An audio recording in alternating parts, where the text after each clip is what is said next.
तेघड़ा विधानसभा क्यों खास है? इस विधानसभा की अपनी कई कहानियां हैं, इस विधानसभा की अपनी कई खासियत है। उन सब के बीच सीपीआई का यहाँ दबदबा दिखता है। बेगूसराय में ये सीट है, तो क्या सीपीआई यहाँ हमेशा से राज करती रही है या फिर कोई उलटफेर होता रहा है? तेघड़ा के रिकॉर्ड्स क्या कहते हैं, उसे जानते हैं। रंजन जी, तेघड़ा को अगर स्कैन करते हैं तो तेघड़ा क्या कहता हुआ नजर आता है? देखिए, जब आप तेघड़ा विधानसभा क्षेत्र को स्कैन कीजिएगा तो जो सबसे पहले दिखेंगे वो दिखेंगे राष्ट्र कवि रामधारी सिंह दिनकर। उनकी ये भूमि है, उनकी ये धरती है। इसी विधानसभा क्षेत्र में उनका जन्म हुआ था। और आप जब हमने दिनकर की चर्चा की है तो उनकी एक कालजयी पंक्तियां हैं कि सदियों की ठंडी बुझी राख सुगबुगा उठी, मिट्टी सोने का ताज पहन इठलाती है, दो राह समय के रथ पर घर घर नाद सुनो, सिंहासन खाली करो कि जनता आती है। ये बहुत प्रसिद्ध पंक्ति है और राजनीतिक दलों ने भी इसका इस्तेमाल जो है समय समय पर अपने लिए, अपने फायदे के लिए किया है। तो दिनकर की कालजयी रचनाओं के लिए उनको नमन करते हुए हम तेघड़ा विधानसभा क्षेत्र में राजनीति किस तरह की रही है और इसका राजनीतिक इतिहास कैसा है उस तरफ जो है वो बढ़ते हैं। देखिए, तेघड़ा विधानसभा का जो गठन हुआ और जो पहला चुनाव हुआ वो 1952 में हुआ, लेकिन 3 चुनाव के बाद 1952, 1957 और 1962 के बाद 1967 से इस विधानसभा क्षेत्र का नाम बरौनी कर दिया गया। तो बरौनी विधानसभा क्षेत्र बन गई और ये बरौनी विधानसभा क्षेत्र 2005 में अक्टूबर में जो चुनाव हुआ तब तक बरौनी के नाम से ही चुनाव होता था। फिर 2008-9 परिसीमन के बाद जो है फिर से इसका नाम तेघड़ा विधानसभा क्षेत्र जो है वो कर दिया गया है। तो एक चीज तो ये भी दिखती है इसके स्कैन करने पर। जब आप देखते हैं तो पहले कांग्रेस का दबदबा दिखता है कुछ चुनावों में, 2 चुनाव में, लेकिन यहां पर जीते हैं रामचरित्र सिंह कांग्रेस के टिकट पर। और फिर जो रामचरित्र सिंह के बेटे हैं चंद्रशेखर सिंह, उन्होंने तेघड़ा में वामपंथ की एक ऐसी अलख जगाई कि फिर उसके बाद यहां लेफ्ट के अलावा कुछ दिखा नहीं। 1962 से यह सिलसिला शुरू होता है और 2005 के अक्टूबर तक यह सिलसिला चलता रहता है। तो पूरी तरह से जो है आप देखते हैं कि लाल झंडे का कमाल जो है यहां पर आपको दिखेगा और चंद्रशेखर सिंह के प्रयासों के जरिए जो है यहां पर वामपंथ ने अपनी जड़ें जो है वो गहरी कर ली। अब यहां पर वामपंथ जो है लगातार 12 चुनाव वहां से जीतता है। 1962 से 2005 के अक्टूबर तक 12 रेगुलर विक्ट्री, कंसेक्यूटिव विक्ट्री जो है वो आपको लेफ्ट के लिए, सीपीआई के लिए यहां पर है। अब इसकी वजह भी है। देखिए, जो 60-70 का दशक था तो उस समय जो आप बेगूसराय को देखते हैं तो एक औद्योगिक क्षेत्र के रूप में इसकी पहचान होती थी। आप बरौनी रिफाइनरी की बात कर लीजिए, एनटीपीसी की बात कर लीजिए, वो सारी चीजें यहां पर थी। और यही वजह है कि जब वो औद्योगिक इकाइयां यहां पर थी तो उसके साथ श्रमिक जुड़े हुए थे। जब श्रमिक जुड़ जाते हैं तो श्रमिक संघ भी बन जाते हैं और जो लेफ्ट से जुड़े श्रमिक संघ थे उसका प्रभाव जो है वो इस क्षेत्र में पड़ा, चूंकि वो यहीं आकर रह रहे थे तो वो वोटर बन गए। तो फिर उनकी वोटिंग होती गई और लेफ्ट मजबूत हुआ। फिर आप देखते हैं कि 1999 में यहां बरौनी में जो खाद कारखाना था वो बंद हुआ और उसके बाद आपको दिखेगा कि जो लोग बाहर से आकर बसे थे वो वापस लौट गए। तो धीरे धीरे यहां लेफ्ट का प्रभाव कम होता गया। 2005 के अक्टूबर तक फिर भी उन्हें जीत मिली, लेकिन उसके बाद 2010 में जो है आकर तेघड़ा ने जो है एक बिल्कुल यू टर्न ले लिया लेफ्ट से सीधे राइट पे, और बीजेपी जो है वो पहली बार तेघड़ा विधानसभा क्षेत्र जीतने में सफल रही। तो लाल झंडे के बाद सैफरन झंडा जो है वो तेघड़ा में जो है वो दिखा। लेकिन यहां तक एक और चीज दिखती है कि यहां तक जो प्रत्याशी जीतते थे, जब हम विनर की बात करते हैं तो वो भूमिहार ब्राह्मण ही हुआ करते थे। लेकिन 2015 में जब नीतीश कुमार और लालू प्रसाद यादव की पार्टी जो है आपस में गठबंधन में आई कांग्रेस के साथ, तो उसने जो है इस परंपरा को भी तोड़ दिया और वीरेंद्र कुमार महतो यहां से चुनाव जीतने में सफल रहे। लेकिन 2020 में एक बार फिर से लेफ्ट ने बाजी मारी, ये उसकी 13वीं जीत है। तो यहां पर जो वामपंथ की जड़ें गहरी हुई उसके लिए चंद्रशेखर सिंह को क्रेडिट जाता है, और उनका जो गांव है बिहट, उसको मिनी मास्को कहा जाता है। और आपको बताऊं कि जो कांग्रेस के कन्हैया कुमार हैं, जेएनयू के पूर्व अध्यक्ष, वो भी बिहट गांव से ही रिश्ता रखते हैं, और अभी जो वर्तमान विधायक हैं रिश्ते में उनके चाचा लगते हैं जो सीपीआई से हैं। तो ये चीजें यहाँ आपको तेघरा में जो है वो दिखती हैं। तेघरा और बरौनी को मिलाकर जो है कुल 17 चुनाव हुए हैं। तेघरा विधानसभा के नाम से 6 चुनाव और बरौनी विधानसभा के नाम से 11 चुनाव, जिसमें सीपीआई को 13 बार कामयाबी मिली है, कांग्रेस 2 बार, बीजेपी और आरजेडी जो है एक एक बार इस सीट को जीतने में कामयाब हुई है। चंद्रशेखर सिंह ने 4 बार इस सीट पर जीत हासिल की है, तो राजेंद्र प्रसाद सिंह को भी 4 बार कामयाबी मिली है। कहने की जरूरत नहीं कि दोनों कम्युनिस्ट पार्टी ऑफ इंडिया से जुड़े हुए थे।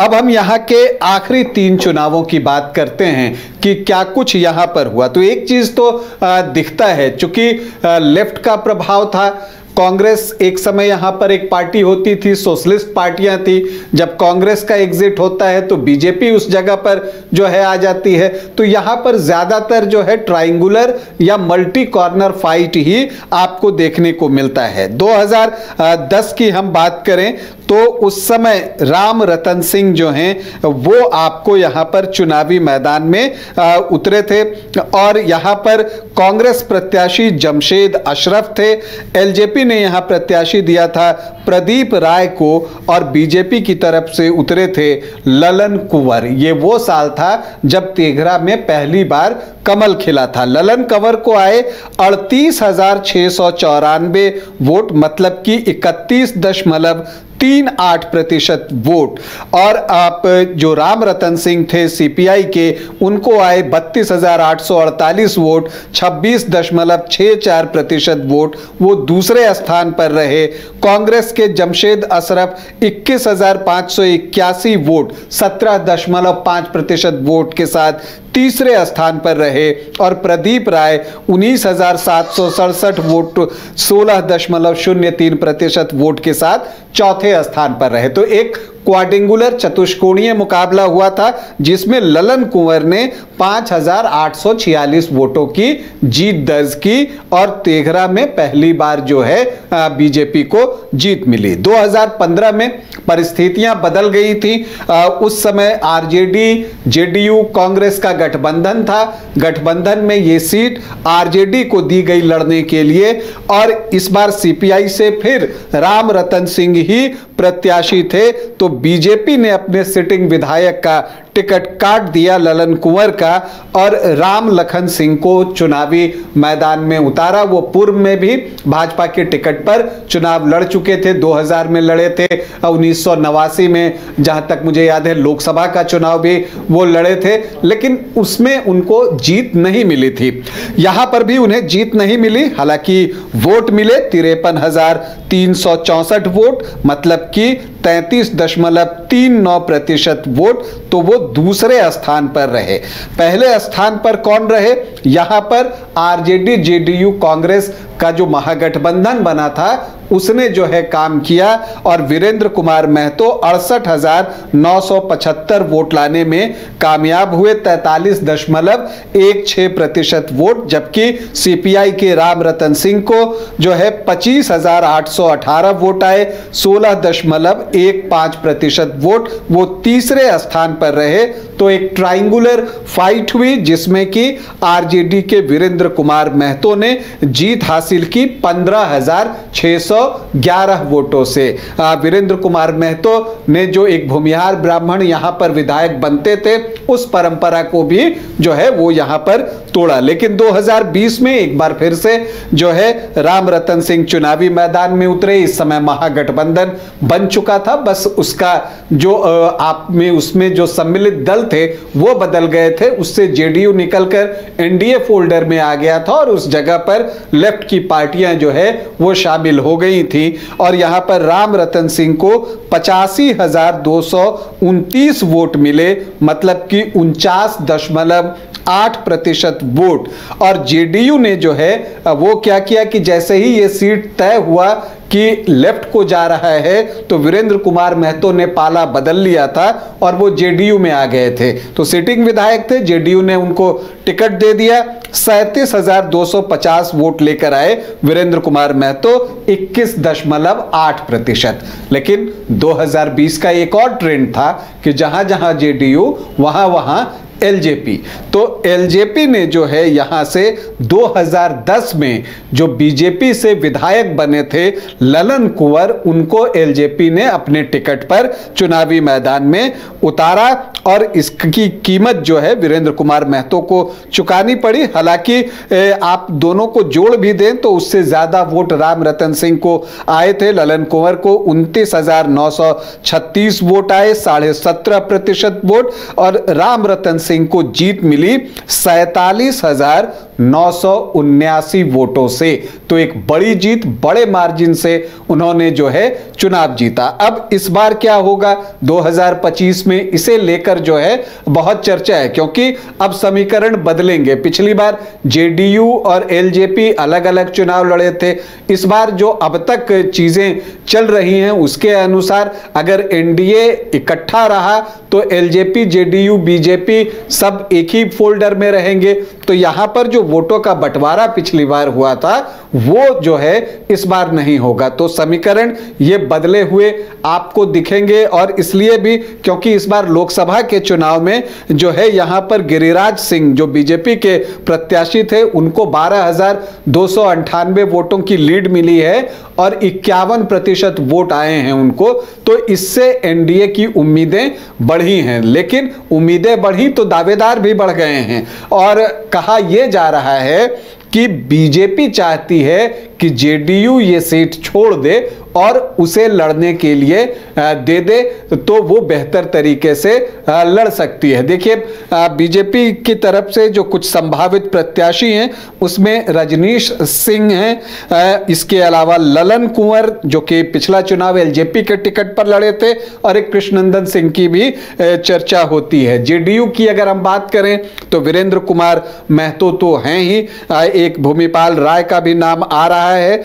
और एक चीज जहां तक आप उधर से देखें आरजेडी से, तो आरजेडी को यह सीट शायद ही मिले, क्योंकि बड़ी जीत है सीपीआई के पास 47,979 वोटों की। फिर भी एक विनोद यादव हैं जो कोशिश कर रहे हैं, लेकिन पूरी संभावना है कि राम रतन सिंह ही तेघरा से जो है वो चुनाव लड़ेंगे। अब हम यहाँ के जातीय समीकरण को समझने की कोशिश करते हैं। पहले ही बता दें कि ये एक अनुमान है, और उस अनुमान के अनुसार जो है जो एससी वोटर हैं वो 10.78% हैं।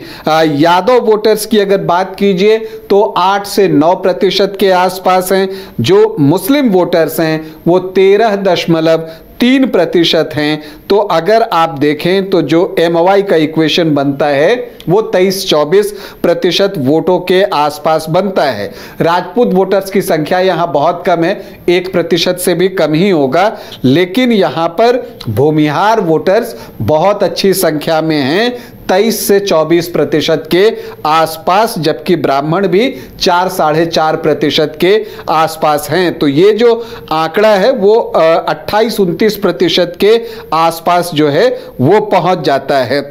कोयरी कुर्मी को मिलाकर 6 से 7% और वैश्य जो हैं 10-10.5% के आसपास हैं, और जो बाकी बच जाता है उसमें अन्य जातियां, जिसमें पचपनिया जाति जो कहते हैं वो सारे जो है वो आ जाते हैं। तो यहां पर अगर सीपीआई जीतता है तो इसमें एक MOI इक्वेशन तो काम करता ही है।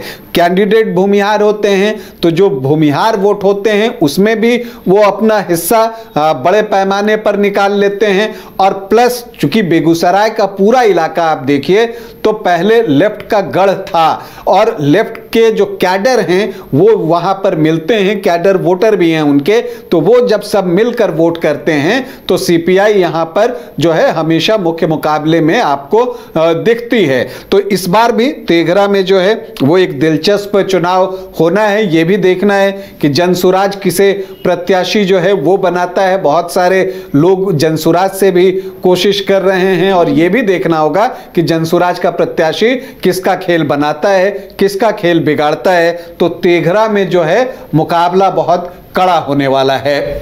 तो तेघरा का मुकाबला बेहद दिलचस्प होने जा रहा है। कौन किसका खेल बिगाड़ेगा और कौन किसका खेल बनाएगा, इस पर हमारी भी नजर बनी रहेगी। इस दिलचस्प मुकाबले में लगातार आपको अपडेट देते रहेंगे।